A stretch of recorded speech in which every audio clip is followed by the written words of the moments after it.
আওয়াজ তুলতে হবে, ঘুমন্ত ইমানকে আবার জাগ্রত করতে হবে। ইস্কনদের সাথে লড়াই করার জন্য এখন থেকে প্রস্তুতি গ্রহণ করতে হবে, ঠিক কিনা বলেন? আজকে বললেন কেন? ঠিক না ঠিক জোরে বলেন, করে বলতে হবে, ঠিক না ঠিক? সবাই আপনাদের কি কষ্ট লাগতেছে? আমার ভাই সাইফুর রহমানকে শহীদ করে দিয়েছে ইসকন নামে স্থানীয় সন্ত্রাসীরা, আর আপনি এখান থেকে আওয়াজটুকু দিতে পারছেন না। ইসকনদের বিরুদ্ধে আপনি মুখ খুলতে পারতেছেন না।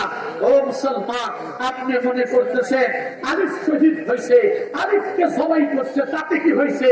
আপনার কপালে আলিফের পরের সিরিয়ালটা আপনার কপালে আছে, ঠিক কিনা জোরে বলে? ও মুসলমান, এই গাজওয়ে হিন্দের জন্য আপনাকে প্রস্তুতি গ্রহণ করতে হবে।